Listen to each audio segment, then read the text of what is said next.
So hi, welcome to the Let Go Movement podcast. My name is Akeisha. I'm your host. If you are ready to connect with your intuition more consistently, this episode is for you. We're going to go over some simple, very effective practices to make intuitive awareness part of your daily life. So sorry to burst your bubble, but being intuitive isn't some special gift that some people have and some people don't. We are all highly intuitive beings. We are all connected. We are all psychic in a way. It's a person's willingness, ability to be open to listening and open to communicating and open to interpreting what they're getting that is the difference. But there's no difference of you not being intuitive and someone else being. We all have the capacity. It's just, are we willing to create with it or not create with it? It never turns off either. It's not like it's completely shut off. It's not there. It's always there. Like, you are a being, an infinite being, and that means you are automatically connected to source. You're automatically connected to your intuition, your higher being. It's just, are you communicating with it? Do you want to communicate with it? Do you want to live a life in co-creation with it? That's the only little difference. So if that is present in your world, you're just gonna pop it. And you are intuitive and you can connect to your intuition. If you begin to use and practice some of these daily practices that I'm going to offer to you today, I have no doubt that you will begin to cultivate communicating with your inner knowing and connection to the source as a natural part of your daily life. So if you haven't listened to the episode that I made about the common blocks to your intuition, I do highly suggest giving that a listen because it really sets the foundation of this entire series that we're going to dive into. So regardless of where you are on your intuitive journey, these are priceless and timeless tools. And with practice, these tools only deepen and connect you further to the core of you. So there's 4 tools that I'm going to talk about today. And the first one is breathing and meditation. This is one of the greatest, most foundational tools you can start to incorporate in your life. Now, meditation doesn't need to be you sit for an hour, you completely make your mind blank. Meditation is a form of simply connecting, tuning in, and breath, just focusing on your breath, is the simplest way to do that. Breathe in for 4, breathe out for 4. Do that cycle 4 times. Some people call that box breathing. There's so many other types of breath, and I'm going to talk about breath work in another episode. We're going to dive into that a little bit more, but simply breathing, tuning in, allowing that connection to open up, not concluding or asking for answers per se in this moment, but just taking intentional time to tune in is meditation right there. You can do walking meditations. You can do opening yourself up and just receiving the energy around you. That can be done in 30 seconds. Moment of meditation and breath right there. With breath and with meditation, something that I always bring into my one-on-ones and I always bring into the meditations that I create is expansion.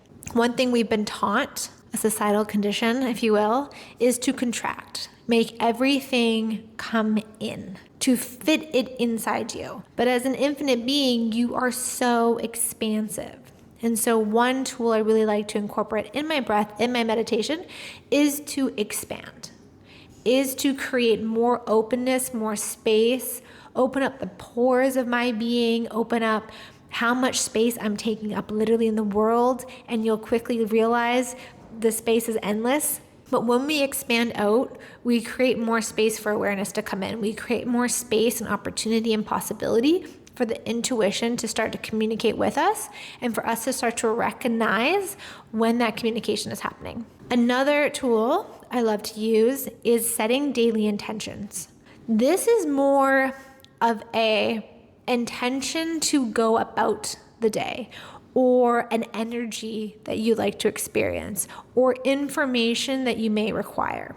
So intention is more about putting yourself in the driver's seat, being the co-creator of your life and how you're going to go about your day. This tells the brain, hey, look, this is the direction we're going to go in. Say to the more dominant thoughts that might be going on in your head, like those thoughts, feeling, emotions, those programmings, those unconscious drivers to be like, yo, look up. We aren't going this direction. We're going in this direction over here. We're going to be intentional. We're going to be joyful. We're going to, experience some magic today. We're going to receive some information that we don't know about today. We are going to be intentional about being distracted less, or whatever it is. Like, the examples for this can be endless, but it's that intention of setting your day up. And I like to use questions. I feel like questions create so much in life, but I'm also a person who, for the longest time, would just hear this saying, you've probably heard it too, the quality of your life is in the quality of your questions, and no one talks about questions. Like, I heard that from so many people, and I looked at one person one year, and I was like, what's a fucking question I can ask that's gonna change something? And they're like, great question. And I was like, okay, but no, honestly, give me some examples of some questions. And this is where I really connected with Access Consciousness, because it's all about asking questions so that you can access more of you. And so one of them or a few of them that allow me to connect with my intuition, connect with my higher self, really open up that channel for co-creation is, universe, show me. Show me what it is to live connected. Show me examples that are going to resonate with me. Show me the direction. Show me a sign. Show me, right? And in these questions to the universe, to your intentions or your intuition, be open to receiving however it shows up, whenever it shows up. Another great question I'd like to set my day is, what energy is required today? Or if I'm going into, say, a PTA meeting, all the moms out there, what energy is required so this PTA meeting is smooth sailing? If you are requiring more information about something, instead of getting super mental about it, you might want to ask first, I'm open to receiving information about blank.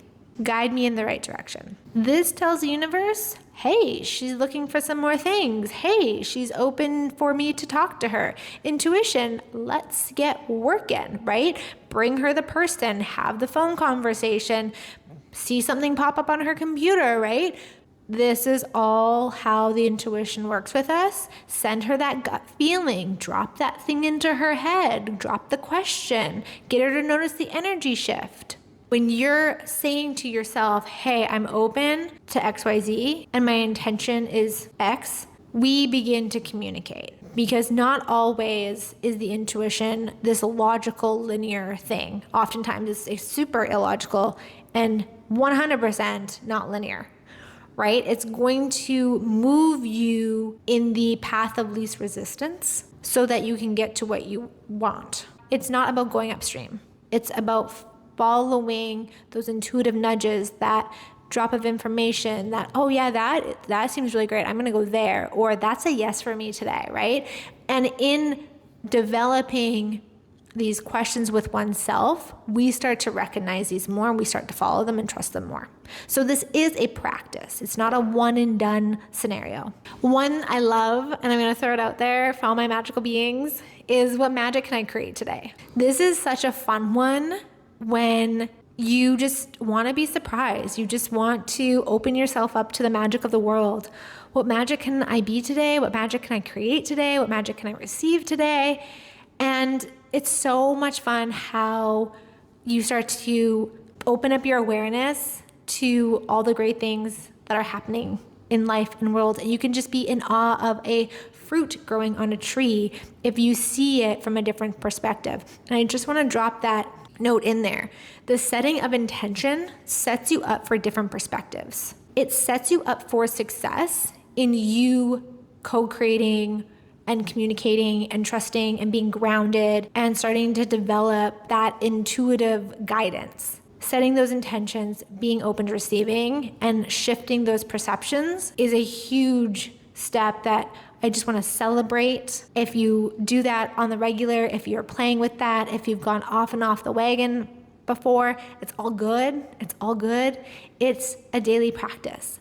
I still practice it all the time, and I'm not perfect. Another amazing one that also is linked to, I would say, everything is body talk. Learning to understand your own body language. Learning to communicate with your body. Your intuition loves to speak through your body.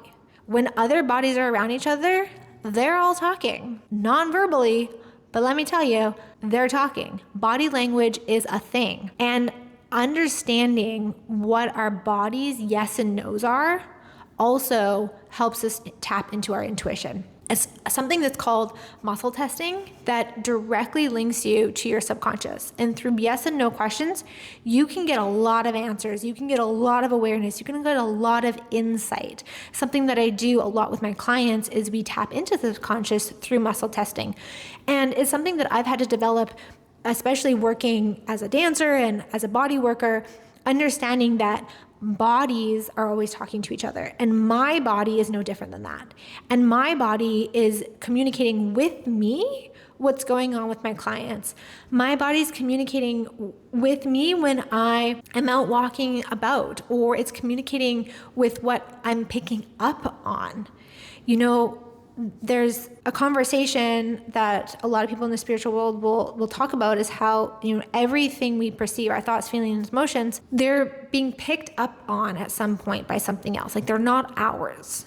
Our bodies are just like, okay, I'll align and agree with that. Oh, I'll take that on for you. Or especially from like a healer complex, oh, let me heal you. Let my body heal you. And then because we're not filtering it through awareness, and because we're not necessarily in communication with our body, then we start to unknowingly stuff it into our body, not process it, not be aware of it, not let it like flow from us. And then shit starts to come up and our body's like, hey, we're a little overcrowded here. We got a little bit of other people's thoughts, feelings, and emotions, judgments, and their kind of BS clogging up our system. We need to let this go. Body talk is a huge conversation. And if you're curious to learn more about body talk and more about how you can develop ways of being with your body, in the comments, drop body so that I know if this is a conversation that you'd like to dive in a little bit more with me. So let's go to yes, no's. Let's start working with our own intuition first, and let's start asking our own selves our own questions. So yes, no's can be, again, discovered through muscle testing. You can learn, there's various ways to muscle test. One that I really like is the do I lean forward? Do I lean back? And one that I actually tune in the most with, which works most for me, is expansion and contraction. A yes to me is light. A no to me is heavy. A yes to me is I get more space in my world, right? I expand. And this is something that you're going to have to practice. If you like this one, practice with testing what that yes kind of lean forward into something and what that contractionary kind of lean back or energy around you feels dense. That answer gets a little heavy, that situation gets a little sticky, right? That's a no. And it doesn't mean no, like not ever, or it can mean like no, not right now. Or no, that's not true for me at this moment, right? Yes is yes, let's do that. Yes, that's true for me. Yes, that's a great possibility. Yeah, that creates more in my world. Yeah, that contributes to me, right? So understanding what expands my world is a yes and what contracts my world is a no. So you can start to ask yourself these questions. I mean, even emotions that come up, right? Is this emotion coming up around this scenario? Is this emotion attached to a friend or a colleague or a situation, right? We can talk about more emotions. You can go and listen to the emotion episode that I created. I'll link it below and above somewhere here. You're also able to like be in a situation, say you're in a conversation with some colleagues and you notice in your body the energy shifts. You notice maybe your chest gets tight. You notice your back start to tingle. You notice that you got this like bit of a heaviness in your stomach. This is literally your intuition talking to you. This is literally deploying body talk and being like, hello, something's off. And in this moment, don't negate it. Be like, okay, cool, awesome. I'm getting awareness. I'm gonna ask some questions. What else do I need to know here? Whether you ask those questions out loud or not, that's your choice, that's your process. But that different gut feeling, that tightness in the chest, that achy back, that like just noticing that maybe the energy in the room changed, like something happened, there's a different energy between you and somebody else. Get curious. Be like, the energy changed here. What's going on? Or when you said this, I felt like a little tightness around my chest. Is there something we're missing here? Or I got like an interesting thought, or I pulled back. Why did I pull back? Like, you have to begin to get curious. So this whole building intuition with yourself is really about being curious and developing that communication. And that communication is oftentimes in question, because the question and the solution aren't in the same energy. They're different energies. But the question allows for the answer, allows for the possibility, allows for the plethora of choices to be presented to you, allows for that awareness to drop in. And the more you practice, the faster it's going to get, the more easier it's going to get. So don't give up if you're like, I don't understand this. Keep practicing, or book a session with me and we can start to work on this. So another one, a good example of body talk, I want to bring this one up because I know I work with a lot of people who have been body workers, are very active, and their body speaks to them. But sometimes our body will speak to us and we think it's something else. But in asking questions, we begin to create that communication like I've been talking about this whole time. And that specific one for me is my back. There's a lot of talk about back, and there's a whole book called The Deception of Back Pain. It's a great book. But I've learned over the years of working with a lot of clients on them physically as a body worker, as a stretch therapist for many years, when my back aches, specifically the left side, it typically means I'm holding on to frustration, or I'm picking up on a lot of outside frustration from other people, other bodies. This got created over a few years of practicing communicating with my back pain, like, who does this belong to? What am I aware of here? And then also doing a lot of self-emotion code around when I get back pain, frustration comes up a lot. So I'm like, okay, that's a sign. My intuition and body have kind of agreed, like, oh, when she's frustrated, let's talk here. This is going to get her to pay attention. And you know what? It does. When we're aware of the body's communication, it has a whole system. Like I said, if you want to go into body talk and you want to learn about how the body talks, we can go into that conversation. Drop body below. I wasn't always perfect at it, but over time, I've definitely developed the skill with my body, and I love helping people shift into their skill set with their body too. So another tool, and I mentioned this in the last video, and you can do this with intentions and pretty much anything, is writing. Self-reflecting, getting an insight on with your intuition, allowing yourself to free write what's going on, what's coming up, how do I feel about this, getting it out, reflecting, moving it from the brain through the body and out on the paper is a awesome way to release, first of all, and it's an awesome way to gain perspective, because when we get it out of the brain, move it through the body, get it out on paper, and then sometimes read it back, we actually get a lot of awareness from that. And free writing from your higher self is also a really fun practice. I play with this one off and on. It's something that I do when I'm like, okay, inspiration, come to me. What do I need to know about a situation? A lot of higher self writing for me comes when I'm feeling like I'm in fear or I'm in resistance to something. I'll free write from my intuition, and it's so amazing how my thoughts in a moment can be not moving me towards my goals. But when I write from my intuition, it's encouraging, it's loving, it's self-accepting. And the core of this work is to get to the core of you. And the core of you is playful, joyful, encouraging, happy, light, possibility driven. It's not conclusionary. It's not one way highway. We are expansive creative beings. And when you start to tap into that higher self and just let the messages come through, it's quite beautiful what can come through. And it's quite healing in a way when you give yourself time to connect that way. So that's another way you can connect with your intuition, is to just allow it all to come out and then write from their point of view. I've heard this beautiful process of writing when you write from God's point of view, the universe's point of view, how expansive that viewpoint is and how loving and unconditional that is. And when you can tap into that and then go about your day, again, magic is happening. I love it. So those are 4 ways you can practice daily.